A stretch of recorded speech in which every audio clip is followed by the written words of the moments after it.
สบายดีพี่น้องประสิทธิ์สุขเนาะสบายดีFCทุกท่านพี่น้องนี่เขามาหาอันบาสโลเนาะโมเมนอยู่ผู้เดียวบอกมันนี่อยู่กันเบิดละวันเนี่ยเกิดไฟแสนอยู่กันเบิดเนาะอยู่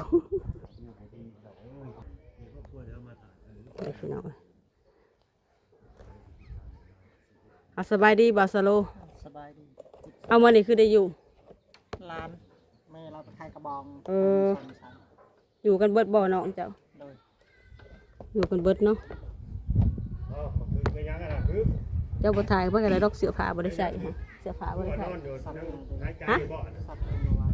ซักใช่บ่เป็นหยังเป็นหยังคือซัก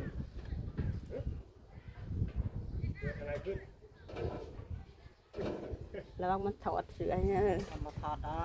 ใช่น้องได้สักแดงเด็กแดงกันอยู่ทึ่งนะมันนี่อยู่ในหัวจังเนาะสบายดีมันสักเราไอ้สักกึกเป็นสักนี่สมองมันเป็นขันยังโมเสาคือว่าเนี่ยใส่ลงมาเป็นสักบ่ได้สักไปนั่งร้อยนะบอก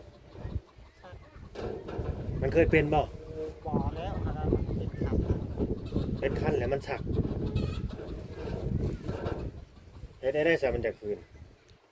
จากเลี้ยวทายากันยังโมเสานะเขาก็ขามันต้องอันรักษาความสะอาดนั่นได้บอกสโลบาดในบัดบ่มีไฟเบิ่งมันได้บาดบ่มีไฟเบิ่งนั่นเขาก็ไปเสกนั่นเป็นจุกน้ำมันบ่มีไฟเบิ่งมีไฟอาบน้ำซุ้มเจ้านะแบบว่าหักษาความสะอาดบ่ได้เอิ้นบักห้ามแดงลงมาดูจุกเศร้าเซ็งไม่ได้จุกเศร้าแต่ว่าบักห้ามกึ่งมันลงมาจุกเศร้าเอ้ยเราไปเซ็งไปได้ด้วยบ่นกโอ้นกคนไหนจะดีเซ็งไปได้มาจากมืออะไรเนี่ยมา2-3 มื้อบ่ได้ไปน้องเบ็ดนะ2-3 มื้อเลยไปนาแซงแล้วก็มาพี่เลยบ่มีเวียกเฮ็ดอะไรอยู่พู่บ่มีเวียกเฮ็ดมันหมดเวียกเลยเมื่อบ่ได้ลงพื้นลงเตาแล้วบ่ได้ลงแล้วมันหมดน้ำแล้วน้ำมันบกน้ำก็บ่มี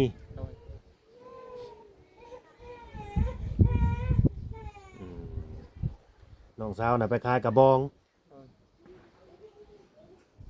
พรวิไลไปขายกระบองไปเก็บขี้ตกนั่นแหละแล้วก็ไปขายบ้านเนาะไปขายอยู่เมืองชนว่าซั่นแล้วมื้อได้สิกลับไปอีกบัดนี้ยังเฮิงเติมมาแล้วหากระจุมเขาออกแล้วกำลังงามอยู่บ่งามสิได้หลายดอกซะเนาะโดยว่าสิไปเบิ่งบ่อนหน้าแซงอันว่าสโลนี่ก็บ่เห็นซ้ำพี่น้องเอ้ยบ่ได้ไปซ้ำหันนี่เวลาบ่ตรงกันมันบ่ลงมาซ้ำบ่มันบ่ลงมันเป็นหยังมันคือจ่อยใช่นี่บ่มาจักน้ำมันแล้วนั่นแล้วมันบ่กล้าลงนะมันสูบติยามันจ่อยได้จ่อยผู้เป็นอ้ายต้องเบิ่งต้องถามมันว่าเป็นหยังมันคือจ่อยมันมีเงินแล้วมันสูบลายบ่มันสูบลายมันจ่อยมันผอม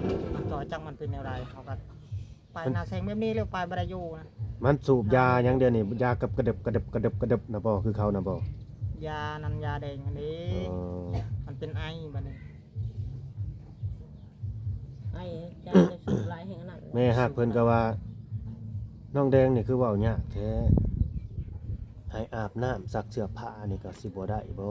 คันเอายากแหละแม่เพิ่นสิบ่ฮักบ่แพงบ่สิบ่ฝากเงินมาให้เด้ว่าซั่นแล้วบ่าวเล่าก็มาถามมื้อนั้นว่าเงินเบิดแล้วบ่เหลือเงินจักกี่เงินไปใช้เบิดมาจักน้ำมันของผู้มันซื้อแล้วจักบ่ได้เล่นซื้อสโลซื้อซ่งได้เล่นนำบอกเจ้าบ่ได้เอาเงินน้องไปบ่ได้ค่อยบ่ได้เอาได้เราหายค่อยเอาเราหายค่อยบ่ได้เอาจักน้ำมันซื้อส่งมันว่ามาคือว่ามื้อนั้นเว้ากับบ่าวลาวว่าอ้ายเอาไปเบิดมันว่าป่ะมันเว้าไปมันบ่จักสลาวไปสิไปเอาของมันอ้ายเอาไปซื้อน้ำมันนั่นเข้านาแซงว่าซั่นมันให้10,000พอซื้อยาสูบแล้วมันให้เท่าใดเว้าดูหา10,000เก็บเพราะว่าผู้ใหญ่เพิ่นเบิ่งว่าเพิ่นบ่พอใจบัดนี่ว่าเป็นหยังเจ้าต้องไปเอาเงินน้องว่าซั่นเงินนี่เพิ่นฝากมาให้น้องแดงไว้ติดโตซื้อส่งมันท่าเมืองมัน มัน ไว้ติดโตแล้วก็เอาไว้ใส่จ่ายเพิ่นว่าของบ่าวสโลก็ได้อยู่มื้อนั้นแล้วเพิ่นก็เคยฝากมาให้อยู่ คอยบ่ได้เอามันซื้อซอง ลงมา คอยถาม เนี่ย ใส่ผู้ใดจกสาวเลย บัดถามมาว่าอ้ายเอาไปใส่ผู้ใด ซื้อน้ำมัน นะเอ้า ข้าวหน้าแซงว่าซั่นนี่สร้างบ่มาเฮ็ดนี่เฮือนนี่ให้ถามให้ได้เว้าภาษาซุมเจ้าหั่นแหละสื่อสารกันมันก็ว่าแน่นั้น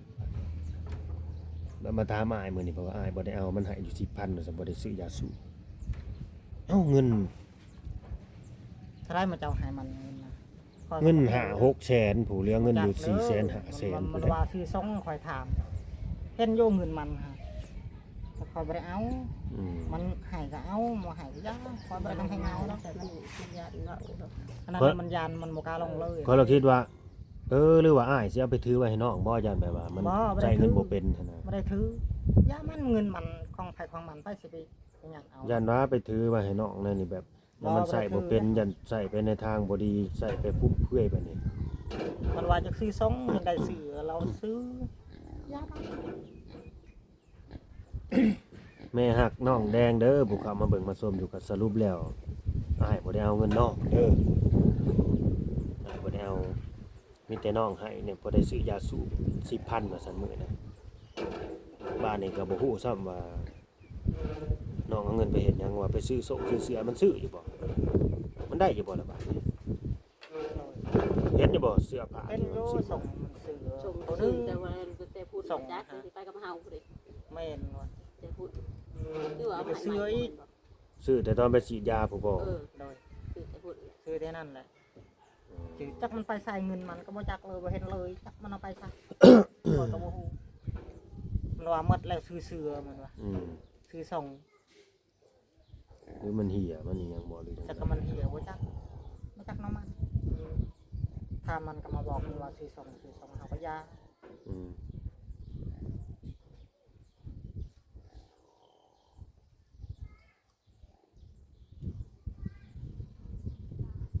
ชัดเจนพี่น้องเอ้ยก็บ่ลงมาสับาดนี้พาที่ข้าวกินน้ำก่อนยังนี่ ยังทันกิน ยังบ่ทันกินอยู่ เลย ข้าวเช้าได้กินกับหยังซะ กินแกงปลาไหลไปหาเมื่อวานอยู่นาพุ่น ไปกับไผ ไปกับน้องนั่นแหละ มันยังไออยู่บ่นี่ โดย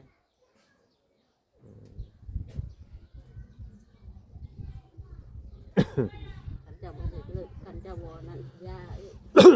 สูบยาแล้วมันไอบางทีมันเกี่ยวกับปอด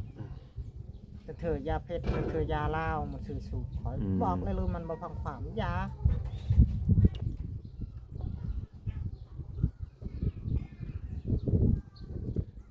ซื้อแต่ยาสูบเนาะบ่ได้ซื้ออย่างอื่นนำ มันจอยซื้อยาสูบสูบยา บ่ว่าที่สูบยาซื่อๆนี่ก็สิจ่อยพี่น้องเอ้ยมันสิเป็นไปได้บ่มันสิแม่นบ่บาดสโลสูบยาซื่อๆนี่ก็สิจ่อย ทักละจอยแล้วมันเมื่อย คันว่า ญาติมันจอยเด้อ คันว่าเฮาบ่ได้กินข้าวกินน้ำนั่นนี่บ่มีของอยู่ของกินนั่นนี่ก็เชื่ออยู่ตัวนี้คันว่าสูบยาซื่อๆนี่เพราะว่ามันบ่ได้มีแต่น้องแดงสูบเขาก็สูบกันทั่วไปนั่นแหละสิเห็นให้จ่อยได้บ่ บ่ได้กินอย่างอื่นนะ บ่มันไม่ได้กินแต่เถื่อกับมีอาหารกินแต่เถื่อก็ไม่ได้กินอาหารมันกินมันบ่เต็มมันนะ บ่ได้กินหลายบ่ โดย มัน มัน กิน กินแบบมันโอ้ยมันกินมันอันนะมันเลือกแนวกินนะ บ่ใจเขาบ่กิน มันเลือกแนวกิน เลือกแนวกิน อันนั้นแล้วมันจังจอยนะ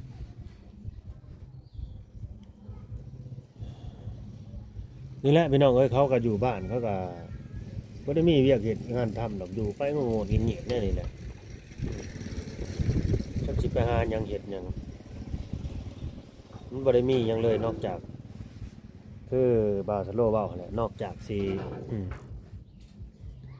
เผาถ่านลงทานนี่ก็น้ำเบิดว่าซั่นน้ำในหนองน่ะมันเบิดมันแห้งแล้วก็เฮ็ดบ่ได้ก็สิไปหาอย่างอื่นนี่แห้งแล้วเลยบ่มีเลยบ่มีทางหาแถวนี้กันอยู่แถวบ้านนั้นบ่อนบ่าวลาวอยู่นี่อันน่ะมันเป็นแหล่งเศรษฐกิจเนาะหาเงินได้ตลอดแล้งตลอดฝน มีแล้วก็ไปก็ทำงานค่ะของยาสูบเขาก็เอาแล้ว จะสิไปบ่เฮ็ดงานนั่นอันน่ะบาทสโลงเดือน3 ล้าน งานยัง กันไปกับน้องนี่เอาน้องแดงนี่ไปเฮ็ดนำนี่เป็นงานมันมีเติมน้ำมันเฮ้ยบ่แม่นล้างรถเท่าแก่เดียวกันน่ะล้างรถแล้วก็ส่งน้ำก้อนแล้วก็ไปนำวงดนตรี โดย เท่าแก่เดียวกันนี่3อย่างนี่เลือกเอาแล้วแต่ว่าเฮาสิตกแผนกใดส่งน้ำก้อนล้างรถ ส่งน้ำแกงมันตื่นแต่ดึกเด้อ แล้วก็ไปนำวงดนตรี งานมันสินักหน่อยจังหน่อยได้ ไปนำวงดนตรีนี่เพิ่นสิมีเงินพิเศษให้อีกวงดนตรีอยู่ในแขวงขมวนนี่บ่ได้ไกลเงินเดือนเริ่มต้น3 ล้านกินอยู่น้ำเพิ่นเพราะว่ามันโอเคได้เขาว่าคันว่าเจ้าไปกับน้องนี่2 คนก็ ให้ไปโอ้ยพาสิเบิ่งผู้กึกนี่มันยาก ให้พรวิไลได้เบิ่ง เอาไว้เราแบบเราแล้วคนแนวนั้นโอ้ เพิ่นพรวิไลเบิ่งก็พอดีเป็นนั่น คนแนวนั้นคนโมเต็มนะผู้คนเขาตีคืนตายคืน แต่คอยแห้งจะไปแล้วมันจะไปน้ำก็แห้งเรามาอาบให้แล้วโอ้แห้งยากแล้ว มันจะไปจริงเขาจะไป พรวิไลก็บ่ได้อาบน้ำให้น้อง โอ้ยไม่ได้อาบน้ำมาฝุ่นจนดำหมดเลยประตูมัน บัดถามมีแต่ว่าอาบ เสื้อกับบซักให้คอยมาที่ฝุ่นโอ้เพราะว่าเฮ็ดได้บ่เบิ่งน้องเลย เสือก็บ่ซักให้น้อง ยากเลยมันสิ ยากแล้วมันสิเศร้าเบิ่งยังมันเป็นตุ่มเดี๋ยวนี้ยัง เขา บ่ ให้ เศร้า อาบให้ทำความสะอาด มันเป็นลูกเขียวหนัง มันแบบเบิ่งที่เลยละมือแข็งขาลายทุกไทยเป็นหมึก แม่นนั่นอันนี้แม่นเรื่องจริงพี่น้องเอ้ยต้องเป็นอ้ายคนเดียวแหละที่ว่าสิได้เบิ่งน้องคั่นน่ะสิได้คอยปฏิบัติหรือว่าคอยแบบเบิ่งน้องเป็นกรณีพิเศษนะหนึ่งมาเรื่องความสะอาดต้องยกให้บ่าวสโลถ้าพ่อนิไลนี่นางอาจจะว่าขนาดลูกนางนี่ยังเอาบ่อยู่แล้วยังเบิ่งบ่ทั่วถึงแล้วนะและนับประสายังสิให้มาแบบ อาบน้ำให้น้องอาบน้ำให้น้องซักเสื้อผ้าให้น้องอีกนะขนาดเสื้อผ้าลูกเจ้าของนี่ก็จักซักหรือบ่แล้วอันพ่อนิไลเนี่ยก็ดี เราซักให้ลูกหลาน จักซักหรือบ่หรือจักอาบน้ำให้เขาหรือบ่หากลูกเพิ่นนี่ซักให้เนาะหากเวลาเว้ากับบ่าวลาวนี่มีแต่ ซักอาบให้ ซักอาบอย่างเดียวพี่บัดนายเว้าพี่มันตรงกันข้ามนี่แหละคือเหตุสาเหตุที่ว่าให้บ่าวสโลนี่ไปเฮ็ดอยากไกลน้องบ่ได้เนาะแบบว่าอยากไปไกลๆนะพี่น้องไปหาเฮ็ดเป็นหลักเป็นแหล่งนะเขาบ่มีทางเลือกพวกนี้บ่มีโอกาสสิว่าไปจังซั่นแหละขาดโอกาสบ่มีต้นทุนแล้วก็ขาดโอกาส ให้หมอแดงไปปัดเรียบบ่ได้อีก โอ้ยมันสิไปใช่ได้ ให้เราไปเปรียวยันมาลงทางจังหน่อย คนลงอย่างเดียวมันสิบ่สนใจน้ำไปอีกเบิ่งคนนะลูก หมูจักหัดไปซักนะคุณ ภายในยังเป็นอยู่เดี๋ยวนี้ยังคันอยู่นี่ ผู้เกิก หมอกึกนักกว่าหมู่ตอนนี้นะ นี่ผู้แดงก็ยังคัน อ๋อไอ้ลูกอันนี้ได้ซะนางพ่อนี่ไล่นี่เด้ไข่แหน่เบิ่เลยบ่ ใครแน่ บักป้องนี่ไข่บ่ ใครแล้วเราจังมันไปใส่เช้านี้มันไปเลย มันบ่อยู่บักน่ะ มันบ่อยู่มันไปเลยเลย ตอนนี้สินักแต่ซุมเจ้าเสื้อผ้าหน้าแพ้คือกันและบ่อนอยู่บ่อนนอนต้องซักต้องตากคือ FC เพิ่นแนะนำแล้วว่าต้มน้ำร้อนดูดพุ่น ซี่ยังหมอก็เน้นบอก หมอก็แนะนำเหมือนกัน หมอก็บอก ต้มน้ำร้อนลวกพุ่นผ้าห่มผ้าห้องบนอยู่บนนอนฆ่าเชื้อโรคภาษามันกับมันบ่เบิดจักเถืออีนี้ได้โลกอันนี้จังยามได้มันจังสิขาดสิหายมันเป็นนักๆแล้วก็ข่อยก็ฮ้อมบ่กล้าเข้ามาเพิ่นเลยบาดซะโลยข่อยก็ย่านคือกัน คือแม่นางน้อยเพิ่นก็เว้าคือกันแหล้วคันว่าบอกเขาแล้วเขาบ่ปฏิบัติเขาบ่เฮ็ดสิบ่ได้ไปหาเขาสิบ่ได้ซอยล่ะว่าเห็นว่านั่นน่ะโลดเห็นบอกเขารังเกียจซุมเจ้าเด้ร้านตัดผมน่ะเด้ เขาไปว่าเขาฟังว่าเขาเป็นนั่นเป็นนี่เขาก็รังเกียจเขาย่านติดนะไผสิบ่ย่านโลกมันติดต่อได้ซะติดต่อกับมันก็อยู่นำเขาบ่ดนดอกเพราะว่าเขาเป็นคนแบบว่ารักษาความสะอาดนะบางทีเขากลับไปเขาล้างมือซักเสื้อผ้านั่นนี่มันก็เบิดแหละโลกมันก็หายไปแล้วกินยานั่นนี่คือซุมเจ้าบัดสมมุติว่าผู้หนึงสะอาดบัดผู้หนึงบ่สะอาดนะมันอยู่นํกันอยู่เกือกันอยู่หั่นอยู่มันเลยบ่ไปทางใดสมมุติหมอนี่เซาหมอนี่มันยังบ่เซามันก็ติดกันอยู่หั่นเฮาใช้ชีวิตอยู่นํกันได้ซะแม่นบ่เขาว่าแม่นบ่นี่แหละนี่คือน้องนี่คือน้องพ่อนี่ไล่นี่จังน้อยสิบ่อยากให้เฮาน้องขึ้นไปเทิงเฮือนพุ่นเด้นี่ย่านติดมันเป็นแนวนั้นเด้เห็นบ่ตอนน่ะก็ว่าน้องเป็นน้ำกันก็ยังอยากติดน้องแดงนี่จะขึ้นไปนี่เอื้อก็ยังบ่อยากให้ขึ้นแหละย่านติดแบบอยากขึ้นไปนอนไปยังหั่นน่ะย่านติดเพิ่นว่ากูจักย่านคือหยังนี่เด้เพิ่นนั่นก็ดีพวกยายาทาน่ะเบิดแล้วบ่สบู่เด้เวลาอาบน้ำใช้อยู่บ่ที่เพิ่นให้มาน่ะแม่นครีมมันทานั่นน่ะพากันทาให้น้องก็คือมันทาบ่เป็นดอกมันต้องเป็นผู้ทาให้มันก็ต้องบอกหั่นแหละทาก็ต้องอาบน้ำถูสบู่มันสะอาดก็จังมาทาถ้าบ่อาบน้ำทาซื่อมันก็มีประโยชน์ง่ายๆซะคือนี่ต้องทายามมื้อแลงอาบน้ำแล้วมันแหละยังทา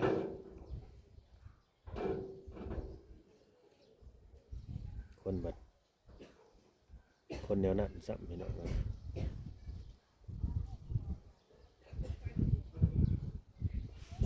บ่เห็นน้องแดงซ้ำเนาะมื้อนี้บ่ลงมาซ้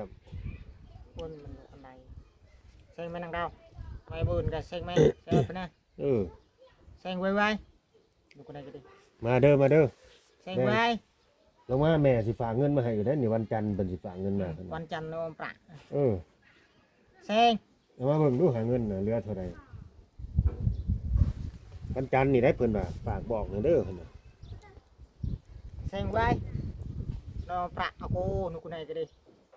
เซ็งบ่ได้กูตีเอาคันว่ายากแล้วเพิ่นบ่ฝากมาให้เด้อบัดนี้เด้อยากคนเท่านั้นก็อื่นก็ดีว่ายากแล้วเพิ่นบ่ฝากมาให้เพิ่นบ่ซอยเลยเด้อแดงมันเป็นหยังเนาะหมอนี่ก็เป็นคนเก็บกดอยู่บ่จักมันยานเจ้าอีกมันเงินมันหมดเอามาเชื่อตัวนี้แต่มือนะผู้เชื่อกับส่งนี่เดี๋ยวว่าแต่มือนั่นแล้วปวดหนาแต่มือไปหาหมอเพื่อจะไม่ฉีดยายังคันอยู่บ่ยังมานั่งน้ำอ้ายนี่ยังคันอยู่บ่เดี๋ยวนี้อยู่น้ำน่ะซาอยู่บ่หัวน่ะโดยดีสบายดีป่ะลุงดูฮะสบายดีป่ะลุงตาตีนี่เราประกองมาแค่ฮะเราตีดังฮะนั่นเลยตัวกันเรียนให้ตัวกันดังยังคันอยู่บ่ไม่ได้คันคือไอได้ซะเป็นยังไงบ่แม่นเป็นโรคปอดแล้วบ่จังนี่สูบยาหลายบ่โดยกินเบิดหรือบ่ในมะขามเบิดแหละของมักเนื้อกาวไปส่งทงก็บ่ยังเจ้าว่ากินในมะขามหลายบ่จังมันจังไอบ่ยาดีไอซะของเขาเบิ่งเอาเด้อแม่ก็ดินี่ลูกชายลงมาเลยแขนก็ยัง2นิ้วนี่มันมาใส่เสื้อน้อยๆมันแห้งคือจอยเข้าไปบัดนี้ใส่เสื้อหาทุนเด้ได้ทุกคนบ่ได้นอนนี่บ่กลางคืนนอนจังโมงเอาแต่ละมื้อเจ้ว่ากลางคืนพากันเลาะอยู่บ่จักนี่บ่ได้เลาะนอนบ่ยันว่าไปเล่นน้ำหมูบ่หลับบ่จักน้ำมันนี่ยันไปเล่นน้ำหมูมื้อนี้ที่ว่าไปกับเขาไปคอยเบิ่งแล้วมันได้ไปนอมอนี่โดยมันบ่ได้ไปบ่เคยไปมันบ่เคยติดหมอกันไปก็ไปกับผู้นี้เนาะไปหาอยู่หากินกันไปกับน้องนิก สิหินเถอะบ่ดูหอแขนมันก็สิเปื่อยโลกหมดเลย เนาะมันฮ้อนแน่นี่คือสิ หัวเปื่อยแล้วเลยค่ะ จริงหมอนี่สิเป็นคนขาวได้หมอนี่คันว่ามัน สะอาด ดูแลเจ้าของแน่แบบน้องแดงนี่สิเป็นคนขาว นี่แต่มันก็อาบน้ำหูของแล้วเพราะว่าเชื้อโรคมันไปนำเลยแล้ว ไปเว้าได้ว่าเงินน่ะอ้ายเอาไปเบิดบ่แดงอ้ายว่าบ่ได้เอาเงิน10,000นึงว่าซั่นน้องให้ไปซื้อยาสูบเอาไปเฮ็ดหยังซะเงินน่ะ จังส่งปกตินะกาย บ่เหลือจักกีบเลยบ่เดี๋ยวนี้ โดยมันอะไรเด้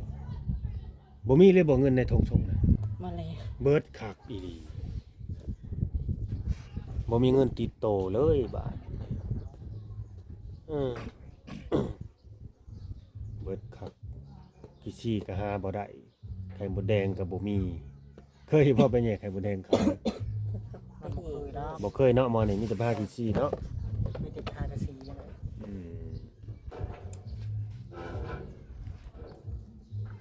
ว่าเด้อจะมีเงินติดโตเท่าใดเดี๋ยวนี้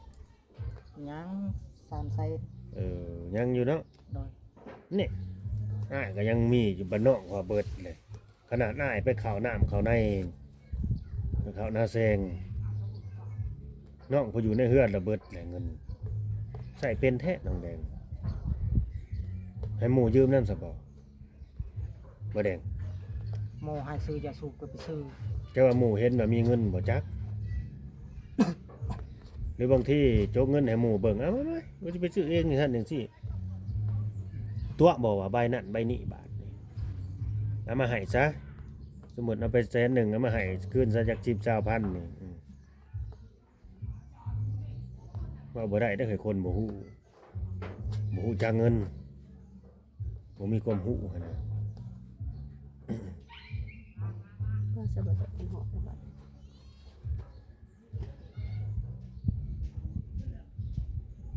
กินแล้วบ่ข้าวเช้าน่ะบ่แดง โดย โดย นั่นคือตาเขียวเสียหายถ้าเป็นตาคือว่ายังหายอ้ายแห้งเถิดเดี๋ยวนี้บ่ยังหายอ้ายบ่เบิ่งคือเหล่ตาเสียอ้าย เลือดไปเลือดมือ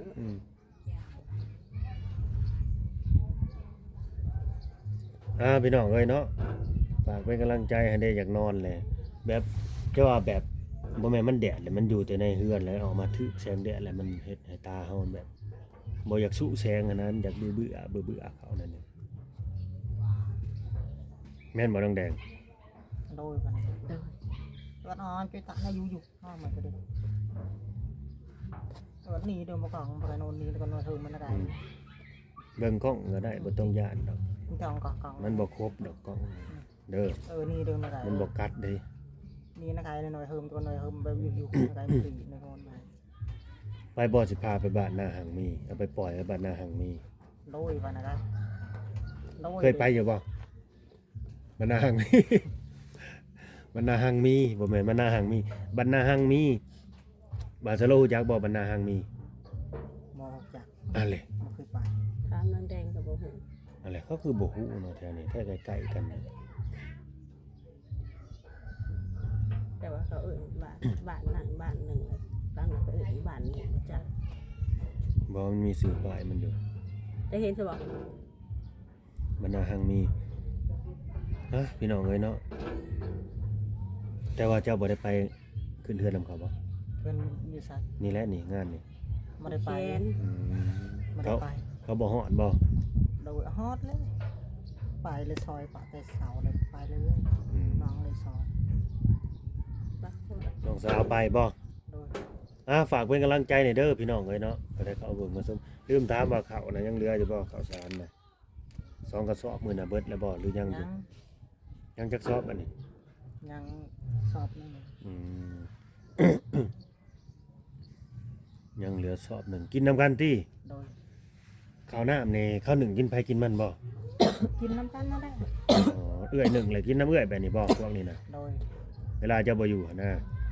โดย เพราะว่ามี FC เพิ่นถามว่าน้องแดงนี่นึงกิน2คนบ่กับอ้ายนะพอดีไล่กันนึงกินต่างหากบ่กับลูกแบบนี้หั่นนะยันว่าแนวนั้นยันว่าเขาแยกกัน กินน้ำกัน หนึ่งกินน้ำกันเนาะ โดย แต่ความกินได้ซะน้องแดงหากินไผกินมันบ่แดง ไอ้ หากินไผกินมันบ่หรือว่ากินนํกัน โดย อ้าวโดย โดยนะคือหยัง โดยก็คือกินไผกินมันไปหาได้ก็กิน จะหาบ่ได้ก็อด อืมอดว่าซั่นนะก็ตามนั่นแหละพี่น้องเอ้ยเฮาก็สิได้จบคลิปไว้ซั่นนี้แล้วนะขอบคุณ FC เด้อฝากกดไลค์กดแชร์กดติดตามพี่น้องเอ้ย EP ต่อไปก็สิพุ่นแหละถ้าเบิ่งถ้าชมว่าสิไปหาผู้ใดไปฮอดใส่ว่าสิไปบ้านตรงกว้างได้มื้อนี้บ่ไปนำบ่ บ่ได้ไปเลย บ่ได้ไปเนาะอยู่น้ำนอกเนาะ โดย เอาสำบายดีสบาย เอา ดี สบายดี